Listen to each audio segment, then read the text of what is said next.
sehat, dengan tubuh yang diberkati oleh Tuhan untuk semua karena kemurahan Tuhan. Mari kita tundukkan kepala sekali lagi. Bapa, sungguh hati kami bersyukur kepada-Mu.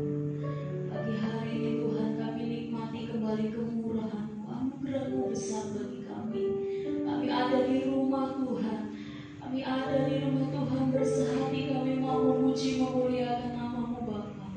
Sucikan, kuduskan terlebih dahulu seluruh kehidupan kami, agar kami berlayan di hadapan Tuhan, agar kami dapat menikmati persekutuan yang indah bersama dengan Engkau pagi hari ini Tuhan. Dan kami mau memberikan waktu ini dengan sebaik-baiknya untuk menyenangkan hati Tuhan. Roh Kudus mampukan kami. Terima kasih Tuhan. Kami siap memuji memuliakan nama Tuhan, menyembah Engkau di dalam nama Tuhan Yesus.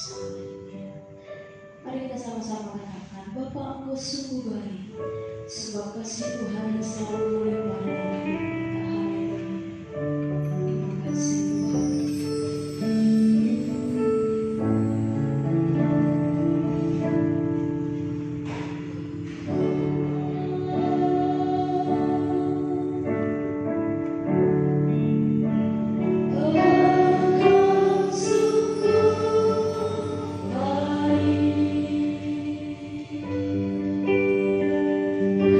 Kasih-Mu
sangat baik dalam kehidupan kita. Mari kita terus memuji memuliakan nama Tuhan. Kita sambut Dia, Raja dalam kehidupan kita. Haleluya. Puji hosana, mulia nama Tuhan kita. Haleluya.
Pasti ada pujian dalam hati kita buat orang tersebut ya. Apalagi kita merasakan, menikmati dan melihat betapa baik Tuhan dalam kehidupan kita. Ada satu pujian yang melimpah dalam hati kita. Salah satu ekspresi kita adalah memuji Tuhan. Haleluya. Mari kita sama-sama bangkit berdiri, nyanyi glory. Glory bagi Sang Raja. Haleluya. Kita memuji Tuhan lebih sungguh-sungguh. Haleluya. Amin.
supaya Yesus yang memegang erat tangan kita, sebab kita tidak dapat hidup di luar kasih-Nya Tuhan.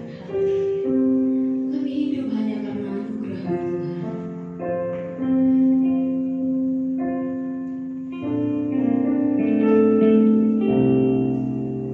Ku hidup karena anugerah-Mu.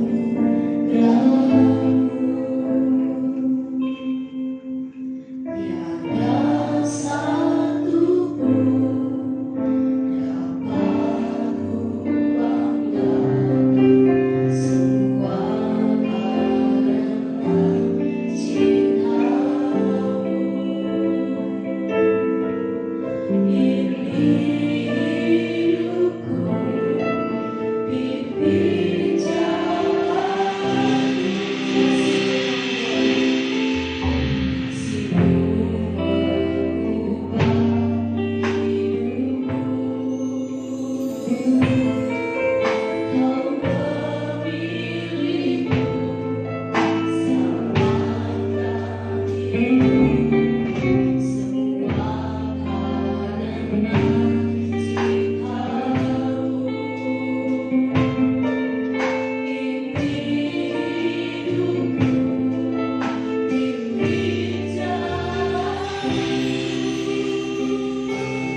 Haleluya.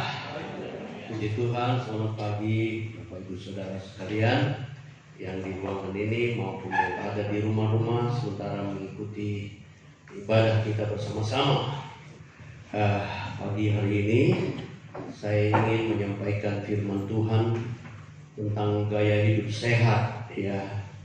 Gaya hidup sehat. Saya tidak berbicara tentang nama-nama Allah, tapi saya rindu kita melihat firman Tuhan pada pagi hari ini, gaya hidup sehat. Kita perlu sehat semua, amin. Haleluya. Kita perlu jaga supaya tetap sehat. Kita lihat sudut pandang firman Tuhan tentang hidup sehat. Nah, Bapak Ibu Saudara, kita baca ayat pertama di dalam 3 Yohanes pasal 1, ya. 3 Yohanes pasal 1 ayatnya yang kedua. 3 Yohanes pasal 1 ayat 2.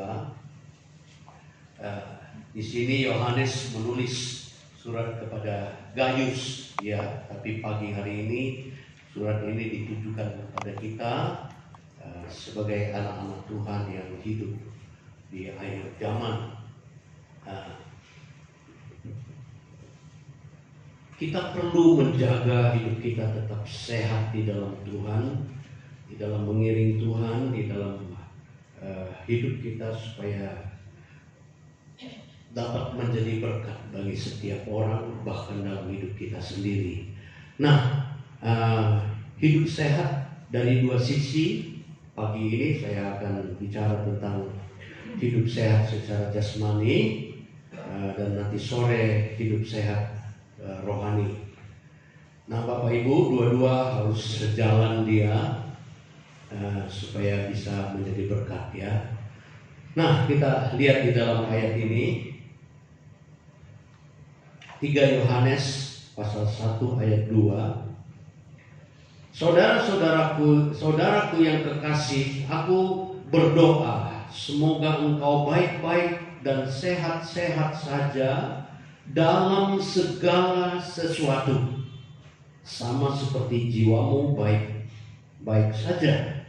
Saya baca, boleh lanjutkan dengan ayat 3 dan 4. Sebab aku sangat bersukacita ketika beberapa saudara datang dan memberi kesaksian tentang hidupmu dalam kebenaran, sebab memang engkau hidup dalam kebenaran.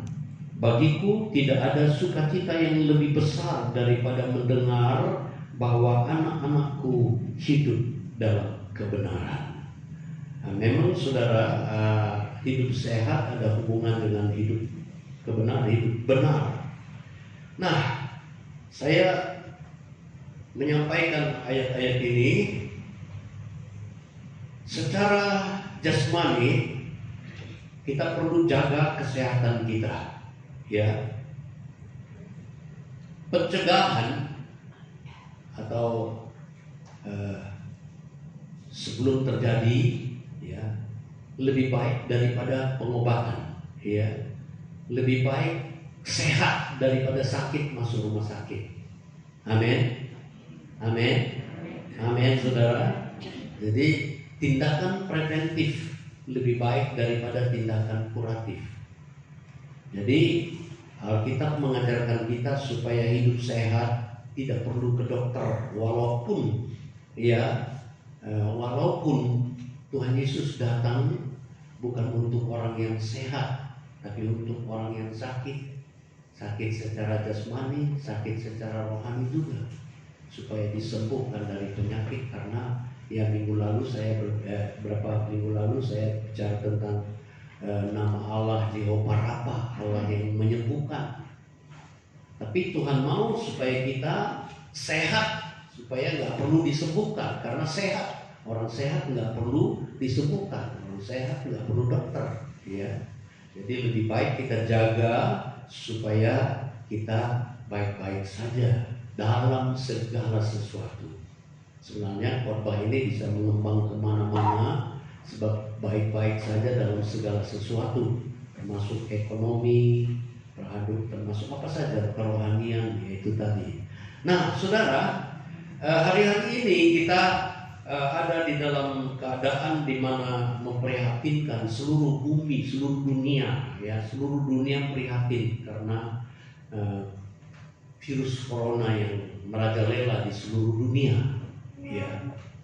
Nah, saudara, Indonesia pada hari-hari ini harusnya lebih berhati-hati lagi, ya, dan kita sebagai orang-orang percaya harus hari-hari ini belajar untuk apa yang Tuhan sediakan melalui virus corona ini. Sebenarnya ada hal positif yang Tuhan sediakan.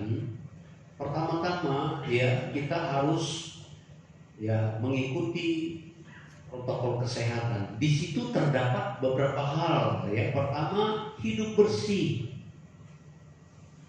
Haleluya. Haleluya. Hidup bersih. Bayangkan ke gereja disediakan tempat cuci tangan. Selama ini nggak pernah begitu.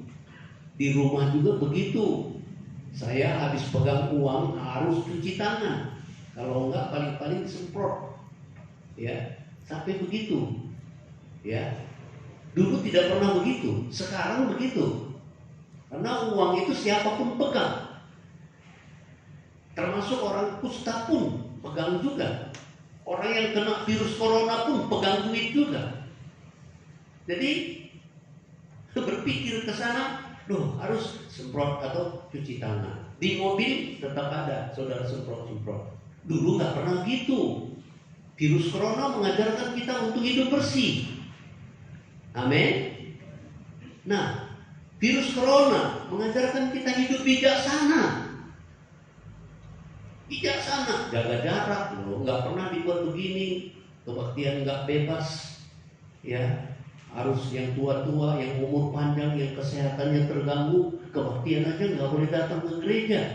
Dilihat lagi termogan, ya, panas tubuhnya. Kalau lewat ukuran yang tertentu suruh pulang.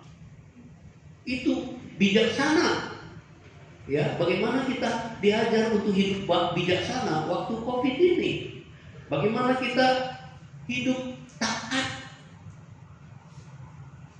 Kenapa perkembangan 100 kali lipat, saudara, di Jakarta, di Indonesia, mengerikan ini.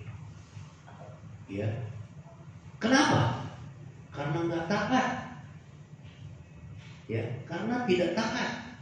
Saya kalau dekat-dekat di sana nanti baru pakai. Di sini saya jarak jauh dengan saudara, ya. Jadi tidak usah saya pakai, tapi saya bawa, saudara. Di mobil pasti ada. Kalau saya turun kemana, Ibu Gembala juga ingatkan, mau berangkat, bawa enggak. Itu ketaatan, saudara. Jangan berkerumun, ya. Jangan jaga jarak tempat duduk. Kalau di mana saja, di bank, di rumah sakit, itu tempat duduknya ada tanda kali di sana. Nggak boleh didudukin itu. Jaga jarak, ketaatan. Taat apa enggak? Orang percaya dianjurkan supaya taat. Amin, saudara. Haleluya. Taat. Nah, kalau begitu pun sudah kena juga, ya sudah, urusannya Tuhan itu. Tuhan mau sembuhkan, puji Tuhan, Tuhan kasih mati, masuk surga. Haleluya. Tapi jangan cari-cari, jangan nantang. Taat. Itu yang diajarkan oleh Tuhan melalui virus corona ini. Jadi kita ikuti protokol yang disampaikan oleh pemerintah. Pemerintah tujuannya baik sekali, supaya rakyat Indonesia itu sehat, supaya rakyat Indonesia itu jangan kena virus, supaya rakyat Indonesia ini jangan mengalami penurunan ekonomi. Susah sekali, saudara, pengaruh dari corona ini. Tapi kita bersyukur firman Allah mengajar kita supaya taat. Haleluya. Taat kepada pemerintah, taat kepada aturan yang berlaku. Kita bebas dari virus corona itu hari-hari ini. Dan kemudian, saudara, yang kecil, perhatikan asupan. Asupan itu apa yang kita terima, apa yang kita makan, apa yang kita minum, supaya sehat. Ya, Eh, kalau di data saya pernah baca data tentang kematian di dunia ini, justru lebih banyak itu kematian karena salah makan makanan yang berlebihan, ya. Termasuk coklat itu salah satu di antaranya yang penyebab kematian di luar negeri. Orang-orang suka makan coklat, ya. Saya tidak melarang saudara makan coklat, dibutuhkan juga oleh tubuh ini, tapi perlu keseimbangan. Amin, saudara. Perlu keseimbangan dalam hidup kita, ya. Perhatikan asupan di dalam 2 Raja-Raja pasal 2 ayat 19 sampai 22. Kita tidak usah baca, saudara tahu peristiwanya. Di Jericho itu ada air yang sumbernya itu kalau diminum anak-anak atau bayi selalu mati. Anak-anak kematian bayi, ya. Jadi bayi-bayi tidak tahan minum air di Jericho. Nah, saudara, murid-murid kota ini bagus, tapi airnya mendatangkan kematian. Nah, saudara, Elisa bilang ambil garam. Dan kemudian datang ke sumber itu, taruh garamnya, airnya jadi sehat. Saudara, asupan kita, minuman air itu perlu bersih. Amin. Amin. Kita bersyukur hari-hari ini ada air kemasan ulang, ya. Sebab di beberapa tempat ada airnya yang nggak bagus, ada air yang keruh, ada air yang pumpnya saja. Kalau di luar negeri, saudara, di tempat-tempat tertentu kita buka keran langsung minum situ nggak apa-apa, karena airnya itu sudah di lewat saringan-saringan. Di sini juga ada air yang sudah lewat saringan, jadi langsung bisa diminum nggak apa-apa, ya. Tapi air zaman dulu, saudara, nggak seperti itu. Sekarang sudah teknologi menolong kita, tapi air itu perlu bersih. Air perlu bersih, air yang kita minum, ya. Nah, kemudian saudara, Roma pasal 13 ayat 13. Nah, di situ ditekankan supaya hidup kita ini sopan, jangan pesta pora, jangan kemabukan, jangan hidup percabulan, jangan hidup dengan hawa nafsu, perselisihan dan iri hati, ya. Pesta pora, minum-minum, makan minum yang berlebihan. Mungkin kita bagus baca itu ayat Roma pasal 13 ini, saudara. Ada setelah itu ada lagi pesan dari Rasul Paulus pada jemaat di Roma. Roma pasal 13 mulai dari ayat 13 kita lihat coba, saudara, ya. Marilah kita hidup dengan dari ayatnya yang ke-12. Hari sudah jauh malam, telah hampir siang. Sebab itu marilah kita meninggalkan perbuatan-perbuatan kegelapan dan mengenakan perlengkapan senjata terang. Marilah kita hidup dengan sopan seperti pada siang hari. Jangan dalam pesta pora dan kemabukan. Pesta pora, kemabukan itu merusak kesehatan, saudara. Jangan dalam percabulan dan hawa nafsu. Jangan dalam perselisihan dan iri hati. Tetapi kenakanlah Tuhan Yesus Kristus sebagai perlengkapan senjata terang. Dan janganlah merawati tubuhmu untuk memuaskan keinginannya. Tubuh ini, saudara, banyak kali keinginan-keinginan, ya. Tapi kalau hanya untuk memuaskan keinginan dan itu merusak, ya. Saudara, ada banyak orang yang merokok dan dia katakan nggak ada ayat dalam Alkitab jangan merokok. Memang nggak ada, saudara, memang nggak ada. Tetapi rokok itu kan merusak kesehatan. Rokok itu kan menghabiskan uang dengan cuma-cuma, ya. Tapi kita perlu bijak. Amin, saudara. Kalau itu tidak perlu, ngapain? Kalau itu merusak kesehatan, ngapain? Apalagi tulisannya gambarnya gambar tengkorak lagi, itu rokok-rokok semua. Tapi saudara, kalau sudah terikat, wah, lebih baik gak usah makan katanya, begitu. Tapi saudara, kita perlu bijak supaya kita tinggalkan hal seperti itu. Pesta pora, ya, bermabuk-mabuk. itu sesuatu yang merusak tubuh. Orang yang mabuk, saudara, orang yang suka minum minuman keras, dia terikat. Kalau nggak minum keras, bentar lagi tubuhnya lemah semua. Ya. Tapi kalau orang mabuk itu dia nggak sadar tentang dirinya. Dulu di Sumatera saya sering, ya banyak teman-teman juga yang suka mabuk-mabuk, saudara. Tapi untung Tuhan jaga saya dari kecil, nggak merokok, nggak mabuk-mabuk, walaupun teman banyak yang seperti itu. Tetapi saudara, walau mereka kadang-kadang masukkan ke paret, disiram dengan air, nggak ada harganya. Untuk apa seperti itu? Jadi mari kita hidup bijak. Amin, saudara. Nah, jangan pesta pora. Dan dalam 1 Korintus 5 ayat 11, hampir sama juga, 1 Korintus pasal 5 ayat 11. Di dalam ayat ini dikatakan begini, tetapi yang kutuliskan kepada kamu ialah supaya kamu jangan bergaul dengan orang yang sekalipun menyebut dirinya saudara adalah orang cabul, kikir, penyembah berhala, pemfitnah, pemabuk, penipu. Dengan orang yang demikian janganlah kamu sekali-kali makan bersama-sama. Wah, Paulus tegas dia.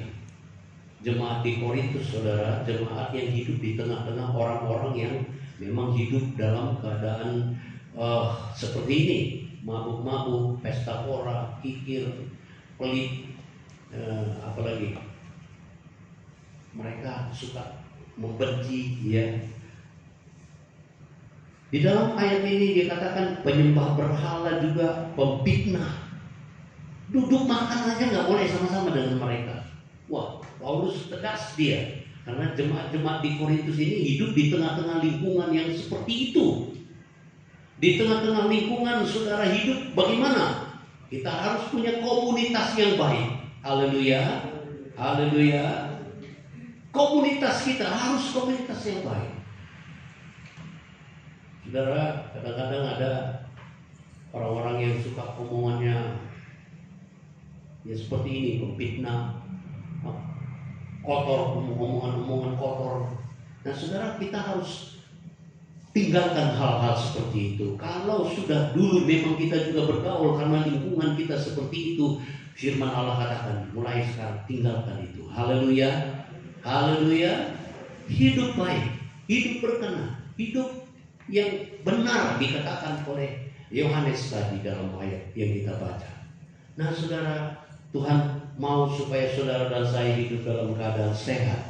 Kemudian makanan yang dipersembahkan kepada berhala di dalam 1 Korintus Kisah Rasul pasal 15 ayat 20, Yakobus mengingatkan ada ini larangan untuk orang Kristen, ya, supaya kita hindari hal-hal ini.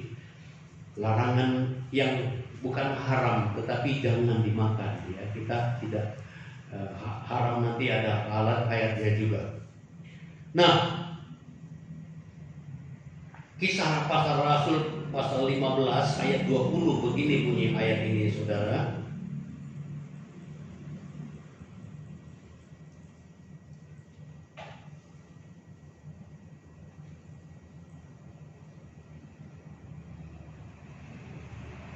Sebab sejak ayat 20, tetapi kita harus menulis surat kepada mereka supaya mereka menjauhkan diri daripada makanan yang dicemarkan berhala-berhala, ya, makanan yang dicemarkan berhala-berhala.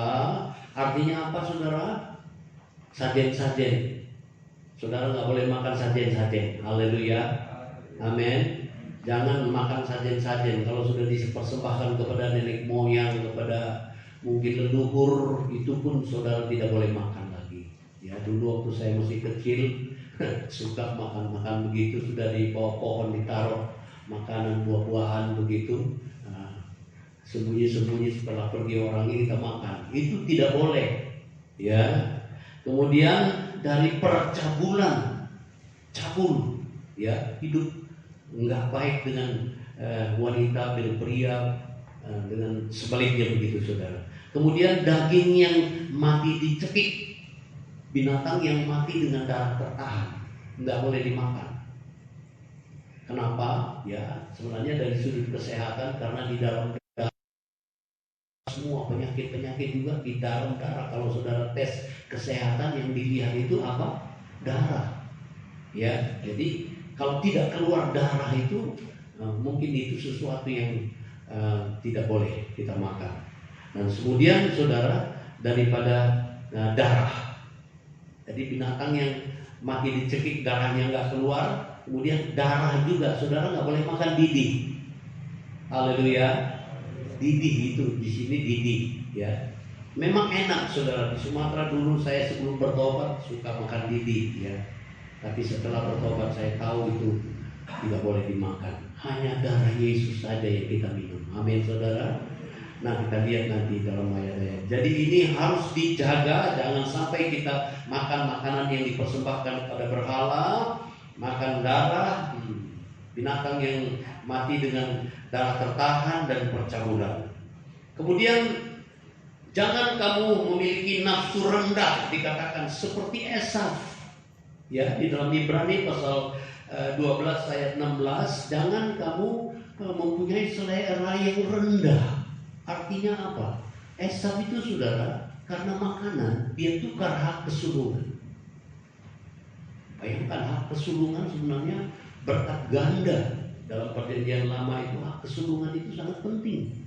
Sekarang pun hak kesulungan itu harta biasanya kepada anak yang pertama.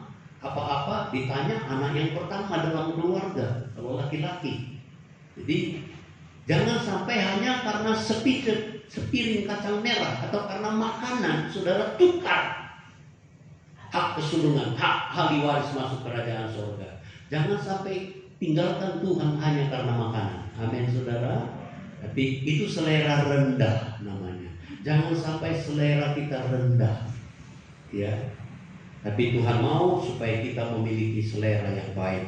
Nah, kemudian saudara, Roma pasal 14 ayat 20, makanan yang menyebabkan orang lain tersandung. Jangan sampai kita membuat orang lain tersandung karena makanan, ya. Dari 1 Korintus 8 ayat 13. Nah, dalam ayat ini berbicara kepada kita supaya jangan sampai orang lain itu tersandung karena kita, ya. Jadi kalau saudara kumpul dengan saudara-saudara kita yang beragama Islam, saudara nggak usah makan babi di depan mereka, karena itu mendatangkan syak. Walaupun buat kita nggak masalah, ya.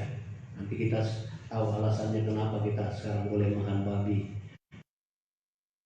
tapi buat kita tidak haram lagi. Nah saudara, itu jangan sampai kita menimbulkan hal seperti itu. Kemudian saudara, di dalam Amsal 23 ayat 25, kalau nafsu besar, dia katakan taruh pisau di leher. Nah, kita coba lihat itu. Amsal Salomo pasalnya yang ke-23 ayat 25.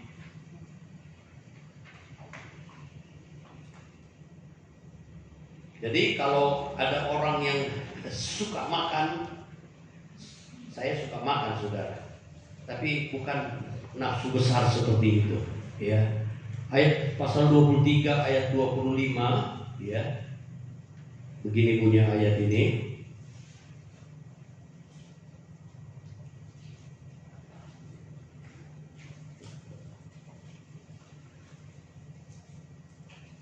Amsal 23 ayat 25. Oh salah ya.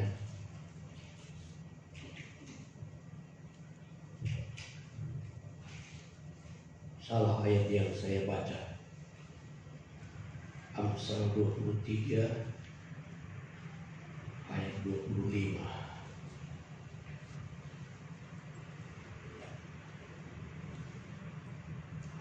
Ayat 2 saudara. Ayat 2, pasal 23 ayat 2 sampai 5.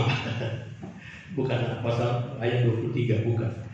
pasal 23 ayat 2, taruhlah sebuah pisau pada lehermu bila besar nafsumu. Jangan ingin akan makanan yang lezat, atau itu adalah hidangan yang menipu. Jangan bersusah payah menjadi kaya, tinggalkan niatmu itu. Kalau engkau mengamat-amatinya, lenyaplah ia, karena tiba-tiba ia bersayap lalu terbang ke angkasa seperti Raja Wali. Jadi saudara, taruh pisau pada lehermu kalau nafsumu besar. Ya. Jadi kalau suka makan terus makanan yang lezat adalah hidangan yang menipu. Ya, kita perlu makan makanan yang enak, yang lezat, tapi jangan terus menerus. Haleluya, haleluya. Coba saudara makan makanan enak terus, lama-lama obesitas, ya, lama-lama dilarang makan. Nggak boleh makan ini, nggak boleh makan itu, nggak boleh makan ini, nggak boleh. Jadi jaga supaya jangan sampai nafsu besar. Makanan enak terus, yaitu terus yang dicari. Ya, saudara, semua kita suka makanan enak. Siapa yang nggak suka makanan enak? Semua mau makanan enak, ya. Semua mau makanan enak, ya. Saya bersyukur istri saya makan enak terus yang dia masak. Sampai anak-anak marah-marah, dia bilang, "Mama, makanan enak-enak terus, saya gemuk begini." Siapa suruh? Diatur lagi makanan enak terus, katanya. Nah saudara, jaga supaya kita bisa menjaga makanan enak itu memang dibutuhkan. Kalau enggak, tidak selera makan juga kurus. Perlu juga makanan yang enak, tapi harus ada batas-batasnya. Nah, lanjut saudara.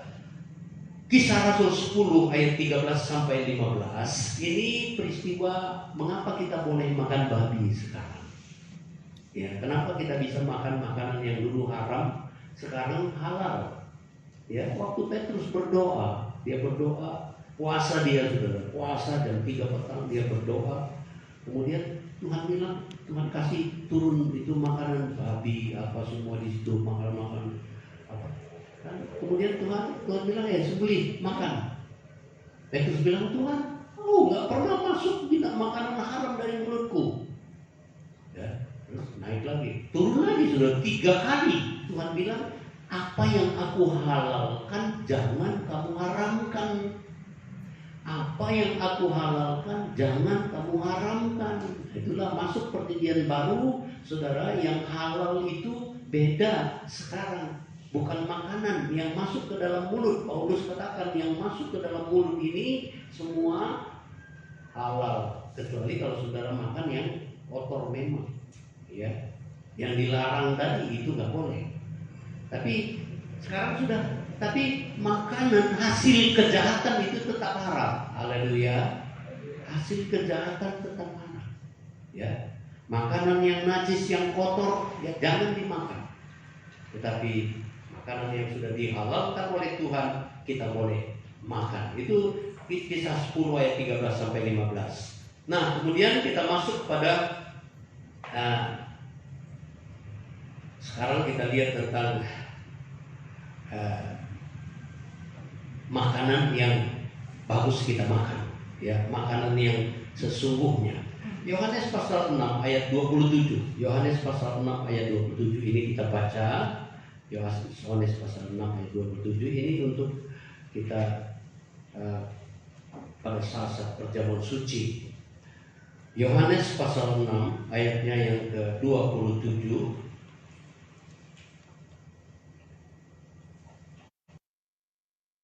Bekerjalah bukan untuk makanan yang akan dapat binasa, melainkan untuk makanan yang bertahan sampai kepada hidup yang kekal, yang diberikan Anak Manusia kepadamu, sebab dialah yang disahkan oleh Bapa Allah dengan meterainya.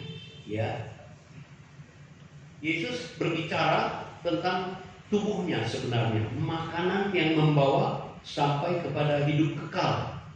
Ayat 55, kita pindah pada ayat 55. Sebab dagingku adalah benar-benar makanan, dan darahku adalah benar-benar minuman. Barang siapa makan dagingku dan minum darahku, ia tinggal di dalam aku dan aku di dalam dia. Ya. Jadi saudara, ayat 54-nya saudara perhatikan. Ayat 54 saudara perhatikan. Barang siapa makan dagingku dan minum darahku, ia mempunyai hidup yang kekal, dan aku akan membangkitkan dia pada akhir zaman.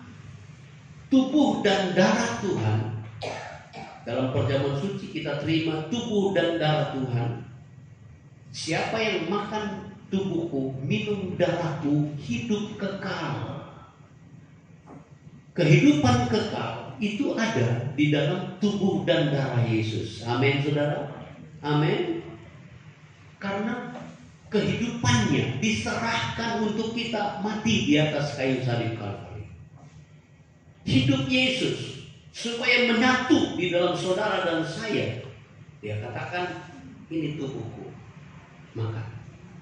Ini darahku, minum, supaya kamu dapat hidup kekal. Perjamuan suci bukan makanan minuman yang sembarangan. Itu sebabnya saudara, setiap kali kita makan minum dan masuk dalam perjamuan suci, saya selalu katakan bahwa saudara harus menguji diri. Sebab kalau tidak akan bisa sakit, lemah, dan bisa mati. Ya, jadi kita terima perjamuan suci itu jangan sembarangan. Karena tubuh dan darah Yesus itu kudus, dan di sana ada kehidupan kekal buat kita. Jadi bekerjalah untuk makanan yang tidak dapat binasa. Saudara bekerja untuk hal-hal yang datangkan kekekalan. Amin, saudara. Nah, Yohanes pasal 4 ayat 34. Yohanes pasal 4 ayatnya yang ke-34 saya bacakan buat saudara.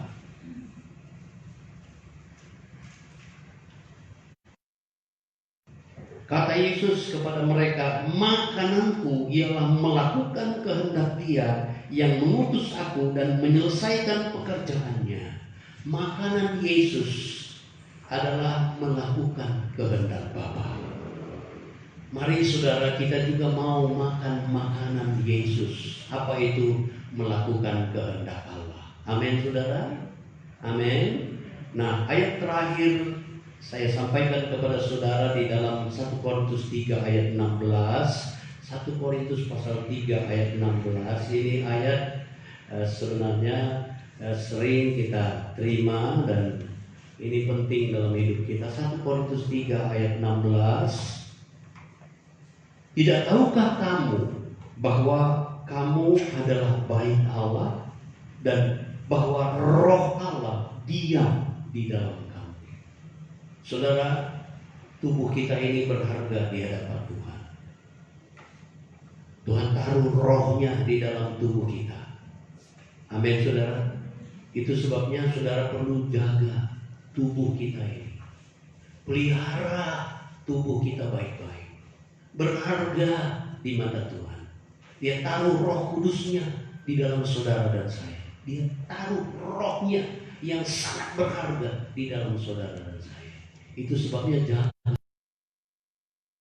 hidup benar, jaga hidup dalam kekudusan, jaga hidup dalam ketaatan, jaga hidup di dalam kebenaran. Sebab Allah merasa tubuh saudara dan saya berharga. Kita tidak boleh sembarangan mempergunakan tubuh kita ini, karena Allah menaruh Roh-Nya di dalam saudara dan saya. Itu firman Allah yang saya sampaikan pagi ini. Mari pemain musik tampil ke depan. Kita datang kepada Tuhan, katakan kepadanya seperti rusa yang haus rindu aliran sungaimu. Kita nyanyi kor ini. Seperti rusa yang haus rindu aliran sungaimu, hatiku tak tahan menunggumu. Biar Roh Allah melimpah dalam hidup kita. Haleluya, haleluya. Haleluya.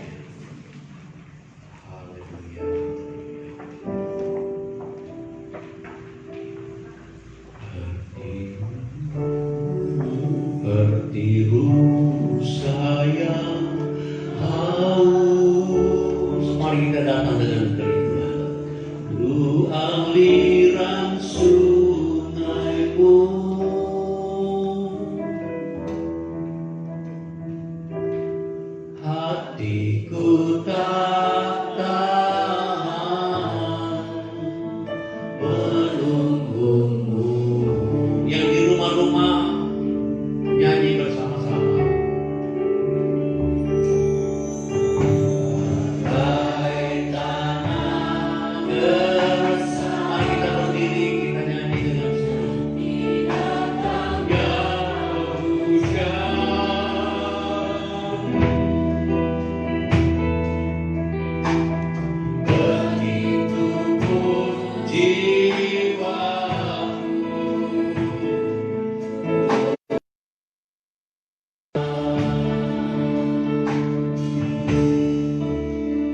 kerajaan surga.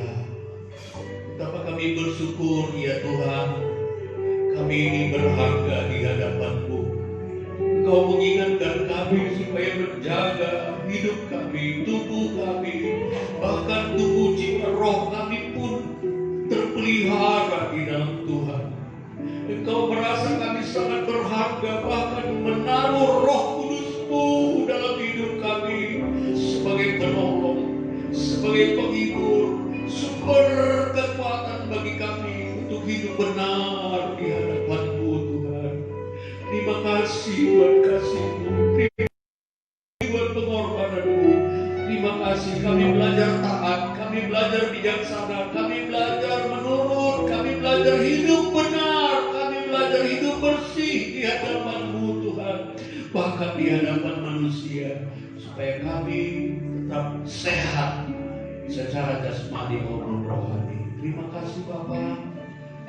Pagi ini kami juga berdoa buat saudara kami yang berulang tahun dalam bulan ini. Ada yang dan ada yang akan berulang tahun dalam bulan September ini. Tuhan menolong mereka semua, memberkati semua Tuhan, baik yang di rumah maupun yang hadir pada pagi hari ini. Tuhan memberkati masa depan, pekerjaan, bahkan semua Tuhan, kesehatan mereka pun Tuhan, secara jasmani maupun rohani. Terima kasih Tuhan, terima kasih Bapa. Bagi mula segala pujian, hormat, kemuliaan sampai selama-lamanya. Kami anak-anak Tuhan yang hadir pada pagi hari ini, maupun yang di rumah-rumah mengikuti live streaming Tuhan, berkati dengan limpah kesehatan kami. Terlebih Tuhan, Roh Kudus boleh tetap bekerja dengan indah dalam hidup kami, mengingatkan, menasihati, menopang, menegur apabila kami menyimpang dari firman-Mu. Terima kasih banyak Bapa, terima kasih banyak Tuhan. Semua umat-umat-Mu Tuhan berkati, tangan-tangan yang terulur milik Tuhan yang akan dikembalikan Tuhan berkati semua. Terima kasih Bapa. Akhirnya saudara-saudaraku yang kekasih, ulurkan tanganmu. Terimalah anugerah rahmat dari Allah Bapa kita di surga, berkat-berkat dan kasih sayang dari putranya yang tunggal, Yesus Tuhan kita. Bahkan Dia tabib yang menyembuhkan yang sakit, baik yang hadir maupun di rumah-rumah.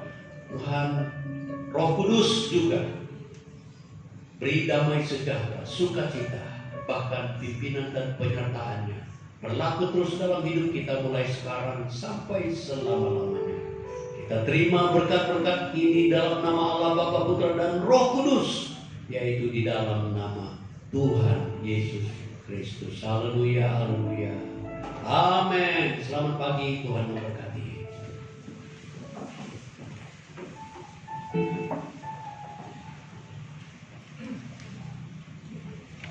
Saya akan sampaikan pengumuman. Kita berjalan sebagaimana biasa, tetap ikuti aturan protokol kesehatan yang ada. Kami menghimbau dari tempat ini, jika mungkin ada yang mengingatkan, ada yang memberitahu, pakai masker, jaga jarak, nggak usah tersinggung. Ya, hari-hari ini bukan waktunya untuk tersinggung ataupun marah kalau diingatkan, tapi itu semua demi kebaikan kita bersama. Amin. Di luar sana banyak polisi, aparat keamanan dan ambulan-ambulan nggak tahu mau kemana. Nah, jadi saudara hindari keramaian. Itu saja ya, di luar banyak itu. Jadi kita sama-sama saling menjaga supaya kita nyaman di tempat ibadah. Kalau di sininya saudara pakai masker nyaman, di luar di pasar, nah pakai masker ya dimanapun berada. Jadi bukan hanya di dalam gereja.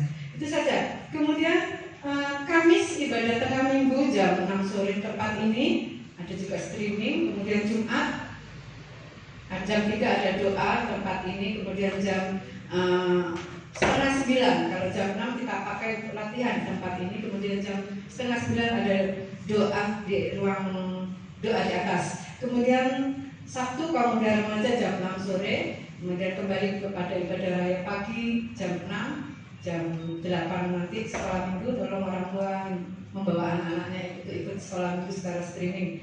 Kemudian jam 4 sore nanti. Setengah jam sebelum ibadah sudah ada doa penyembahan di sini. Kalau sudah ada yang memimpin, saudara langsung aja ambil. Boleh berlutut, boleh duduk, silakan ya. Kita mempersiapkan diri untuk masuk dalam hadirat Tuhan. Kemudian pengumuman selanjutnya yaitu adalah dibuka kembali pendaftaran baptisan air. Sudah ada 4 orang, mari silakan yang mau ikut. Nanti pelajaran akan disampaikan oleh Bapak Pendeta Yohanes minggu ke-4. Kemudian baptisan akan dilaksanakan pada minggu kedua bulan Oktober. Jadi saudara bisa mempersiapkan diri. Mungkin ada putra putri, anak-anak, kaum muda remaja. Selagi ada kesempatan silakan, kita akan melayani bersama. Itu saja memang. Saya serahkan kepada Boser untuk pimpin persembahan. Dan memberikan persembahan kita. Allah itu baik, sungguh baik bagiku.